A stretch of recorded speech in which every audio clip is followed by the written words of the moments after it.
Saya setiap menyemak mereka, saya ingat diri saya kenapa kok. Ya Allah, Pak Sofyan, saya minta maaf Pak. Saya ingin mengakhiri semuanya ini. Mari Pak, sudahlah, sudah Pak. Assalamualaikum warahmatullahi wabarakatuh. Breaking news. Ini ada berita baru teman-teman. Baru banget nih beritanya. Jadi Yai Mim ditetapkan tersangka. Tapi bukan kasus penistaan agama. Kalau kasus penistaan agamanya ini masih berjalan proses hukumnya. Yai Mim ditetapkan sebagai tersangka dalam kasus dugaan penyebaran video bersama istrinya. Ini aneh banget sih ya. Ada orang yang katanya kiai lah, wali tasawuf, wali sufi, menjernihkan hati, menjernihkan jiwa, tapi malah bikin video kayak gitu dan tersebar ke sosial media. Nah, masalah yang menyebarkan ini juga jadi tanda tanya ya. Kata Yai Mim yang menyebarkan itu tetangganya, tapi kata tetangganya Yai Mim yang menyebarkan ya Yai Mim sendiri gitu. Coba kita simak dulu video berikut ini nih. Bertiga sibuk semuanya termasuk saya, dan beliau tiba-tiba datang dari rumahnya menunjukkan video beliau aktivitas beliau bersama istrinya. Ada videonya? Ada. Kemudian beliau ini tiba-tiba ngejar saya, Mbak Sarah mau kemana? Mau kemana? Lihat dulu nih Mbak. Lihat. Saya enak loh Mbak. Sampai nggak seperti ini. Waduh. Jadi kata Ibu Sahara ini, Yai Mim memperlihatkan video itu-itunya kepada saya, lalu mengatakan, saya nggak tertarik nih Mbak. Ada-ada aja ini orang yang ngaku wali nih ya.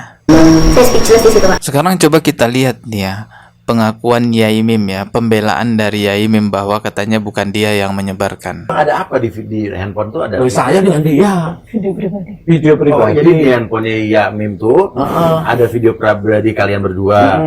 Terus tapi tadi kan dibilang katanya Ya Mim yang menyebarkan ke Ya, balik. Iya, Balik. iya, gimana tuh? Dialah yang menyebarkan Iya. kepada banyak orang melalui HP saya. Iya. HP ku dikuasai dia Iya, gitu. iya. Dibawa ke Madura 10 bahkan 20 hari. Iya, iya. Jadi HP saya kan dua, saya Iya. punya dua nomor. Iya. Yang satu kadang tak pakai, yang satu dibagi itu sampai hampir 1 bulan. Oke. Saat itulah tersebar video dan ini sudah ditanyakan oleh auditor Irjen Kementerian Agama kepada saya. Wis, auditor Irjen Kementerian Agama juga iya tahu juga hal ini. Waduh. Saya ini Iya. kan dosen Iya. PNS. Iya. Atas kasus ini dipanggil saya oleh Iya. Irjen, Oke. ditanya, diperiksa. Iya. Itu gambar saya. Kok bisa begitu? Oh, videonya beredar nih. Beredar. Bisa Seluruh jadi Indonesia. Iya. Artinya HP saya dua-duanya pernah dikuasai oleh dia. Itu aja loh. Dia ini siapa jadi? Biar lebih Agil, jelas. Iya. Marzuki, Sahara. Sahara. Karena dalam rangka Katanya diperbaiki. emang rusak pada saat itu. Ya rusak. Emang tujuannya apa buat video Ya pada buat saat semangat itu? aja kan kangen. Iya. Saya haji. Istriku hanya satu. Beliau kangen, kalau kangen lihat video gitu. Oh, maksudnya waktu itu lagi pergi haji sendiri. Ya Iya. video lama, Oke. bukan waktu haji, Iya. nggak mungkin kan? Iya, iya, maksudnya. Jadi video sudah lama ada di situ. Iya. Gitu loh. Bikin video buat penyemangat. Buat penyemangat katanya ya kalau kangen. Kalau kita tunjukin ya, aku kangen sama tubuh ente. Nah daripada kangen tubuh orang, Oh, mungkin berarti pelajarannya ke depan untuk siapa aja, nggak usah lah buat video pribadi apapun walaupun betul, pribadi, ya, jangan, ya. karena Karena apa? handphone kalau udah dijual pun bisa dibuka, iya kan? Nah dalam rangka ini saya mundur sebagai Iya, iya, dosen iya. sementara. Ya betul kata Uya Kuya tadi. Ini jadi pelajaran juga buat yang lain. Jangan pernah bikin video icikiwir walaupun itu dengan istrimu sendiri ya. Karena yang namanya jejak digital itu gak bisa hilang teman-teman. Tapi kan kita nggak sebodoh itu. Saya paham benar bahwa kekuatan hukum itu tidak hanya persoalan mandiri satu video begitu. Alibinya bisa dibangun kalau hanya terjadi video semisal sejarah mandiri. Tapi kan ada fakta penunjang. Bukti-bukti itu sudah diamankan juga. Oh iya, semuanya sudah kita amankan. Karena kan banyak orang yang dikirimin video itu, dan mohon maaf, yang dilihat secara awal itu kan juga sebenarnya kan ada beberapa. Cuman yang beberapa ini kan yang nggak mau speak up. Terlepas siapa yang benar ya siapa yang berdusta, Yai Mim atau tetangganya, yang jelas polisi sudah menetapkan tersangka kepada Yai Mimnya. Sebenarnya saya juga malas bahas kayak beginian, tapi ini karena ada kaitannya dengan pengakuan dia sebagai wali gitu ya, ada kaitannya dengan doktrin agama, maka saya harus bahas nih. Sampai sekarang pengikut-pengikutnya Yai Mim itu masih membenarkan apa yang dilakukan oleh Yai Mim karena alasan dia kiai, dia wali tasawuf. Tindakan konyol apapun yang dilakukan oleh Yai Mim, pengikut-pengikutnya Yai Mim mengatakan itu ada makna di baliknya. Orang-orang yang bukan tasawuf, orang-orang yang bukan sufi nggak ngerti. Ini ada makna di baliknya. Sesuatu yang melanggar syariat Islam pun dianggap, wah ini ada kebenaran di baliknya. Ini di atasnya syariat ini. Ini hakikat ma'rifat gitulah. Bahkan sampai Yai Mim menghina surah Yasin pun ya, ayatnya diganti dengan tewel, ayatnya diganti dengan cerot-cerot gitu. Tangsil al-azizil tewel. Loh,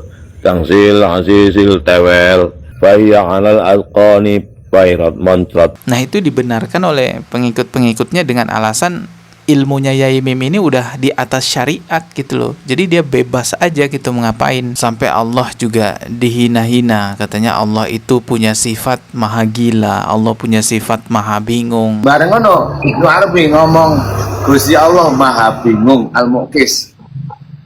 Nah, bingung kan? Terus terakhir Gusti Allah maha gila loh. Gendeng maha gila. Nah, kalau ada sifat manusia itu gila, Allah maha gila loh. Terus dia bilang juga yang paling parah nih katanya Allah itu ngangan gitu, Allah kaceren. Sing rabi pertama itu siapa? Yang pertama kali nikah siapa? Sing pertama kaceren itu siapa? Yesus. Gusti Allah dhewe. Gusti Allah dhewe mbiyen dhewe mple. Dhewe ngomong. Mau dalam Quran ini kata bangala nafsihir rahmah. Dewi yang gak mau, waduh aku ngajeng beli gula misalnya ngono. Ini jelas penghinaan yang sangat berat sekali terhadap Allah Subhanahu wa taala ya. Dan sekarang alhamdulillah mungkin aja ini teguran dari Allah kepada Yai Mim. Tiba-tiba dia jadi tersangka dalam kasus video Icikiwir bersama istrinya. Mungkin nanti juga akan menyusul ya jadi tersangka lagi dalam kasus penistaan agama. Jadi berlapis tuh ya kasus yang dihadapi. Yang mau saya sampaikan di video ini sebenarnya bagi para pengikutnya Yai Mim, sadarlah tidak ada yang namanya orang itu boleh melanggar syariat karena dia udah tingkatan wali di atas syariat. Nggak ada. Rasulullah Shallallahu Alaihi Wasallam aja semasa hidupnya sampai beliau wafat itu tunduk kepada syariat Islam. Tidak pernah Rasulullah membangkang dengan syariat Islam dengan alasan dirinya sudah tingkatan tinggi, sudah di atas syariat. Nggak ada. Begitupun juga para sahabat, nggak ada yang ngaku-ngaku wali sudah saking tingginya lalu boleh melanggar syariat Islam. Nggak ada seperti itu. Sekarang orang yang paling mulia dari seluruh manusia siapa? Rasulullah SAW. Nabi tetap sholat sampai akhir hayatnya. Nabi puasa sampai akhir hayatnya. Dan semua dilaksanakan agama ini. Nggak ada dalam Islam dibagi, oh kamu ini masih baru, kamu ini torekot syariat kamu. Kalau saya sudah wali, nggak perlu lagi sholat, nggak perlu puasa. Betul, wali syaiton. Yang seperti itu, wali syaiton. Lalu ada orang di masa sekarang hanya karena dia dosen tasawuf, hanya karena dia katanya kiai, hanya karena dia wali gitu ya, terus dibenarkan semua tindakan-tindakannya yang melanggar syariat Islam. Ini kebodohan yang nyata ini. Semoga video ini bisa menjadi pengingat ya. Hati-hati jangan terpengaruh dengan orang-orang yang ngaku wali lalu melanggar syariat Islam gitu ya. Kita ketemu lagi di video berikutnya. Subscribe dan juga loncengnya ditekan sebagai notifikasi. Wassalamualaikum warahmatullahi wabarakatuh.